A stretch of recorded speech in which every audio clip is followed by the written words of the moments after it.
Good evening students.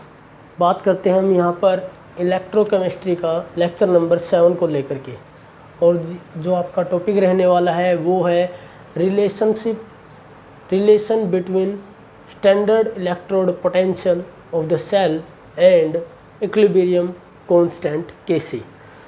तो यहाँ पे बात करते हैं हम, लास्ट लेक्चर में हमने आपको क्या पढ़ाया था, वहाँ पर हमने ये बात की थी कि अगर आपकी कंडीशन स्टैंडर्ड नहीं है कंसंट्रेशन को ले करके, तो वहाँ पर हम किस तरीके से आपका सेल पोटेंशियल, यहाँ पर सेल का सेल पोटेंशियल निकाल सकते हैं। तो हमने वहाँ पे बात की थी और हमने हेल्प ली थी नर्नेस्ट इक्वेशन की। अब आपको यहाँ पर रिलेशनशिप निकालना है इक्विलिब्रियम कांस्टेंट का स्टैंडर्ड इलेक्ट्रोड पोटेंशियल के साथ। तो यहाँ पर हम एक ये ले लेते हैं, आपका वही सेल, कौन सा, गैल्वेनिक सेल। जो आपकी इक्वेशन है, रिएक्शन है, वो ये है, जिंक सॉलिड फॉर्म में प्लस कॉपर 2 प्लस एक्वस। ठीक है, कॉपर 2 प्लस एक्वस से आपका क्या बनता है, से आपका बनता है zinc 2 plus aqueous copper solid. तो यहाँ पे हमको ये देखने को मिली है। अब ये जो यहाँ पर रिलेशनशिप आ रखा है वो है कि जैसे जो आपका ये सेल है उसमें कंसंट्रेशन जो है आपकी वो स्टैंडर्ड नहीं है, कंसंट्रेशन आपकी नॉन स्टैंडर्ड है। ठीक है, नॉन स्टैंडर्ड किसको लेकर के बात कर रहे हैं हम यहाँ पर, कंसंट्रेशन को लेकर के हम यहाँ पर बात कर रहे हैं कि कंसंट्रेशन इस सेल के अंदर क्या है, नॉन स्टैंडर्ड है। तो इसकी हेल्प से हम Kc और E nought of the cell का रिलेशनशिप निकालने की कोशिश करेंगे। तो यहाँ पर जो कंसंट्रेशन है वो हमने क्या ले रखी है, जिंक की कंसंट्रेशन, जो जिंक सल्फेट है एक्वस फॉर्म में, वहाँ पर कंसंट्रेशन हमने क्या ले रखी है, लेस ले रखी है। मीन्स यहाँ पर थोड़ा सा हम डायग्राम को यहाँ पे बना देते हैं आपके लिए, ताकि आप बड़े अच्छे तरीके से समझ सको इस बात को। ठीक है, तो ये थोड़ा सा बड़ा बिकर आप यहाँ पे ले सकते हो ऐसे करके। ठीक है, यहाँ पे आपने क्या डाल रखा था, ये आपका था कौन सा, जिंक, और यहाँ पर आपका क्या है, ये कॉपर इलेक्ट्रोड। अब इसको इस तरीके से कनेक्ट किया हुआ है। यहाँ पर क्या था, यहाँ पर कंसंट्रेशन जिंक सल्फेट किस फॉर्म में, एक्वस। यहाँ पे कंसंट्रेशन कॉपर सल्फेट किस फॉर्म में, एक्वस फॉर्म में। और यहाँ पे आपने लगा रखा है ये साल्ट ब्रिज। ठीक है, यहाँ पे साल्ट ब्रिज, इसके अंदर कौन था, KCl। इस तरीके से हमने यहाँ पे डील की थी।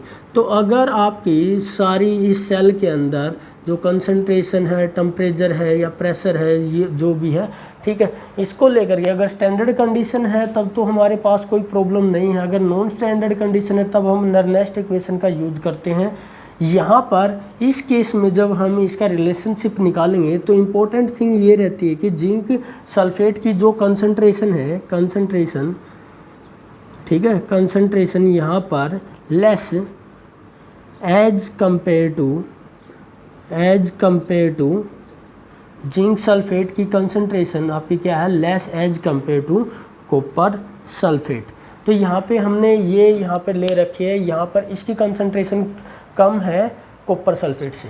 ठीक है, तो हुआ क्या, जैसे जैसे रिएक्शन प्रोसीड हुई, ठीक है, ये रिएक्शन जैसे आपकी स्टार्ट हुई है तो धीरे धीरे क्या हुआ, यहाँ पर आपका ये जिंक ने ऑक्सीडेशन किया और जिंक +2 की कंसंट्रेशन को क्या कर दिया, इंक्रीज कर दिया। मीन्स ये है कि यहाँ पर अगर मैं ये बात करूँ, ये वाला बिकर, यहाँ पर जिंक +2 की कंसंट्रेशन लेस देन आपकी कॉपर +2 की कंसंट्रेशन से। ठीक है, यहाँ पर ये कम है और ये कंसंट्रेशन आपकी क्या है, ज़्यादा है। तो जैसे जैसे रिएक्शन प्रोसीड होगी, आगे फॉरवर्ड होगी आपकी, तो क्या होगा, जिंक ऑक्सीडेशन करेगा और ऑक्सीडेशन करने के साथ साथ में जिंक आयन की कंसंट्रेशन को यहाँ पर इंक्रीज करेगा।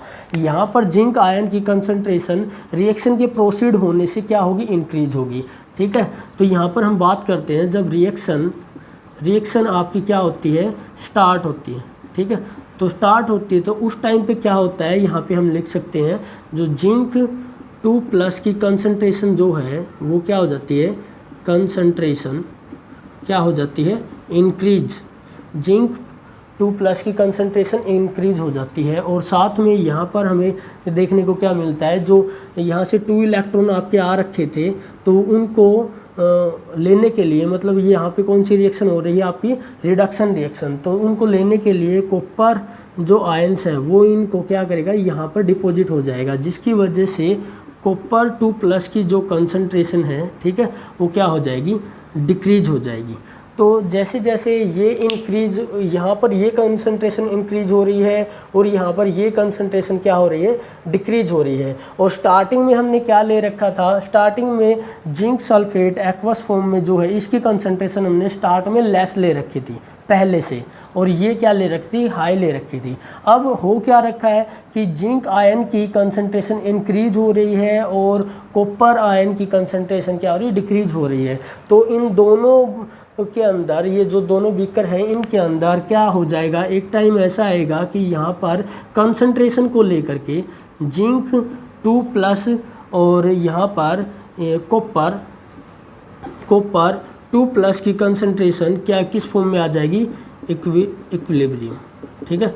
जैसे इनकी कंसंट्रेशन इक्विलिब्रियम में आएगी उस टाइम पे क्या होगा, आपके यहाँ जो यहाँ पर वोल्टेज है, मतलब बोल सकते हैं सेल पोटेंशियल, ठीक है, सेल पोटेंशियल जो है इसको हम क्या करते हैं, ई ऑफ द सेल से रिप्रेजेंट करते हैं। ये क्या हो जाएगा आपका, यहाँ पर 0 हो जाएगा, ठीक है। अब इस बात को यहाँ पर हम डील करेंगे कि ये जो रिएक्शन प्रोसीड हुई, यहाँ पर कंसंट्रेशन कंटिन्यूसली इंक्रीज हो रही है और यहाँ पर डिक्रीज हो रही है, और इस इंक्रीज और डिक्रीज में क्या हो रहा है, इक्विलिब्रियम यहाँ पर मेंटेन हो गया है, जिसकी वजह से सेल पोटेंशियल क्या हो गया है आपका, यहाँ पर 0 हो गया है। तो यहाँ पे हम बात करेंगे ये 0 क्यों हो रखा है, तो यहाँ पे कुछ जगह हमारे लिए हम बात करते हैं यहाँ पे, ठीक है। तो लास्ट लेक्चर में हमने जो नॉन स्टैंडर्ड कंडीशन के लिए हमने नर्नेस्ट इक्वेशन का यूज़ किया था, तो यहाँ पे हम उसका वर्क कर रहे हैं। ई ऑफ द सेल वो क्या थी आपकी, E note of the cell minus आपका, इसको लिख सकते हैं 0.059 और यहाँ पर आपका n, ये हो गया लॉग, और आपका जिंक 2+ और कॉपर 2+, ठीक है, ये आपकी कंसंट्रेशन है।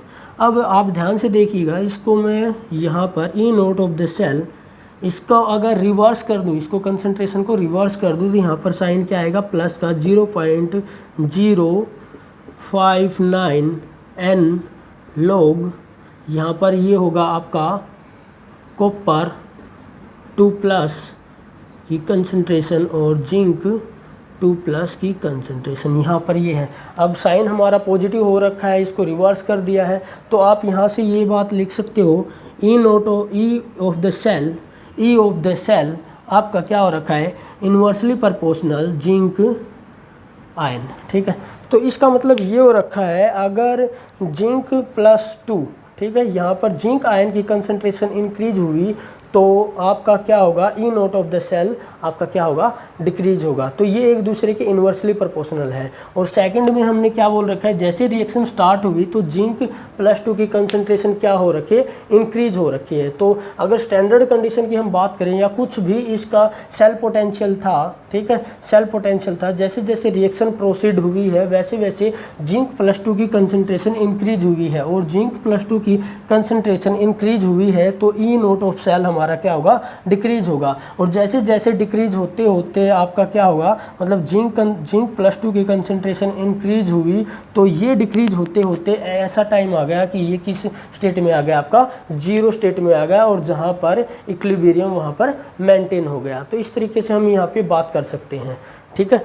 तो अब हम ये हमने सीख लिया है कि किस तरीके से ये रिएक्शन स्टार्ट होती है और कंसंट्रेशन का इफेक्ट जो आपका सेल है उसके ऊपर पड़ता है। अगर किसी तरीके से आपका जिंक +2 की कंसंट्रेशन इंक्रीज हुई तो सेल जो पोटेंशियल है आपका, सेल आपका क्या हो जाएगा, सेल पोटेंशियल आपका क्या हो जाएगा, डिक्रीज होता जाएगा। तो ये क्या है, इन्वर्सली प्रोपोर्शनल है। अब हम बात करेंगे ये रिलेशनशिप फाइंड आउट करने की, ठीक है। तो यहाँ पर ये आपको ध्यान रखना पड़ेगा, ठीक है। तो यहाँ पर आपकी रिलेशनशिप कर लेते हैं, E of the cell minus ये आपका क्या होता है, E note of cell minus ये equal to E of cell equal to standard condition में आपका क्या हो रखा है, E of cell at standard condition minus 0.059 और यहाँ पर इलेक्ट्रॉन को लेकर के कितने इलेक्ट्रॉन, कितने नंबर्स ऑफ मोल इलेक्ट्रॉन का ट्रांसफ़र हो रखा है वो आपका 2। ठीक है, तो ये हो जाएगा लॉग आपका, यहाँ पर क्या रखा है, जिंक 2+, कॉपर 2+ और इनकी क्या दे रखी है, कंसंट्रेशन। तो ये दे रखा है। तो हमने क्या देखा था, जैसे जैसे आपका रिएक्शन प्रोसीड होगी तो ई ऑफ द सेल क्या हो गया, 0 हो गया। तो ये 0 की वैल्यू हम यहाँ पे रख सकते हैं, ये आपकी क्या हो गई 0, E of the cell minus 0.0592 log zinc 2+ concentration copper 2+ की कंसंट्रेशन। तो यहाँ पर ये हो रखा है। तो स्टैंडर्ड कंडीशन में हमें E of the cell, standard condition में केसी की वैल्यू को हमें डिफाइन करना था। तो इसको हम क्या कर सकते हैं, इस वैल्यू को हम इधर ले सकते हैं, ये है आपका नेगेटिव, इधर आकर के क्या हो जाएगा पॉजिटिव। तो ये हो गया E of the cell at standard condition 0.0592 log zinc 2+ copper 2+ और इनकी कंसंट्रेशन। तो इस तरीके से हम ये बोल सकते हैं कि ये क्या हो गया, यहाँ पर आपका ई नोट ऑफ द सेल आ गया। अभी हमें यहाँ पर केसी की वैल्यू देखने को नहीं मिली है। अब आपने इक्विलिब्रियम वाला चैप्टर 11th क्लास में अगर पढ़ा हुआ है तो वहाँ से हम केसी की वैल्यू यहाँ से निकाल सकते हैं। केसी आपका क्या होता है, इस इक्वेशन से बताओ, केसी आपका क्या होता है, कंसंट्रेशन ऑफ आपका product upon concentration of reactant. और सॉलिड फॉर्म में कंसंट्रेशन क्या होती है आपकी 1 होती है। तो उसको हम क्या कर सकते हैं, 1 से मल्टीप्लाई करेंगे, क्या हो वही रह जाएगा आपका। तो ये हो जाएगा zinc 2+ upon reactant zinc copper 2+ और इनकी कंसंट्रेशन। तो ये होता है आपका 11th से हमने सीख रखा है कि इक्विलिब्रियम जो आपका कांस्टेंट होता है उसको हम इस तरीके से फाइंड आउट करते हैं। इस रिएक्शन के लिए ये हो जाएगा। तो ये जो हमारे पास पोर्शन है इसकी जगह पे हम केसी की वैल्यू रख सकते हैं। तो ई नोट ऑफ सेल 0.059/2 लॉग केसी, क्योंकि ये वाली वैल्यू हमने किसकी इक्वल रख दी, केसी की। तो ये आपका ऑलमोस्ट क्या हो गया है, रिलेशनशिप आपका यहाँ पर निकल के आ रखा है कि जो आपका स्टैंडर्ड कंडीशन में आपका जो सेल है और केसी की वैल्यू जो है उसका क्या रिलेशनशिप रहता है। तो ये उसका क्या हो गया रिलेशनशिप। अगर आप इसको फॉरवर्ड करना चाहते हो यहाँ से आगे कि केसी की वैल्यू क्या होगी, तो हम यहाँ से उसको फाइंड आउट करने की कोशिश करेंगे। फाइंड आउट यहाँ से आप क्या करो, E note of cell standard condition में आपका ये क्या निकल के आता है 1.1 वोल्ट। इसकी वैल्यू आप यहाँ पे रख सकते हो, ये आएगा आपका 0.059/2 लॉग केसी।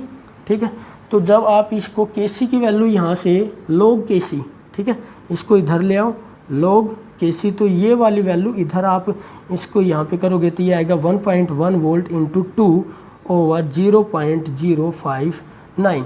तो यहाँ पर आपका क्या निकल के आ रखा है, ये आपका 37.288 आपका क्या निकल के आएगा। जब आप इसको सोल्व करने वाले हो तो आपकी वैल्यू आएगी लॉग केसी की कितनी आ रखी है 37.288। तो यहाँ पर हमारे पास ये वैल्यू निकल के आ रखी है। ये आपकी वैल्यू को किसकी है, यहाँ पर हम बात कर लेते हैं, ये आपकी है लॉग केसी 37.288। ठीक है, और जो टेम्परेचर आपका कौन सा दे रखा है 298 केल्विन। यहाँ पे हमने बात कर रखी है जो नॉन स्टैंडर्ड कंडीशन है वो किसको लेकर के है, कंसंट्रेशन को लेकर के है। तो टेम्परेचर आपका 298 केल्विन जो स्टैंडर्ड फॉर्म में वही है। ठीक है, तो केसी की वैल्यू जब आप यहाँ पे फाइंड आउट करोगे, लॉग को वहाँ पर इसका सॉल्यूशन करोगे तो ये आपका निकल के आएगा 2 × 10⁻37। तो इस तरीके से हम केसी की वैल्यू को भी फाइंड आउट कर सकते हैं with the help of standard potential of the cell. तो इस तरीके से आपका क्या निकल के आता है, केसी की वैल्यू भी आप फाइंड आउट कर सकते हो और रिलेशनशिप भी निकाल सकते हो कि आपका स्टैंडर्ड फॉर्म में सेल पोटेंशियल आपका केसी के साथ किस तरीके का रिलेशनशिप है। तो ये हो जाएगा इसका हमारा जो टॉपिक है आज का, वो ये हो जाएगा आपका standard relationship between standard condition में आपका सेल पोटेंशियल क्या विद Kc इक्विलिब्रियम कांस्टेंट। तो इस तरीके से हमने जो लेक्चर नंबर 7 है इसको कंप्लीट किया है। अगला जो लेक्चर रहेगा उसके बारे में हम बात करेंगे। फ़िलहाल के लिए आपका ये हो गया है कंप्लीट।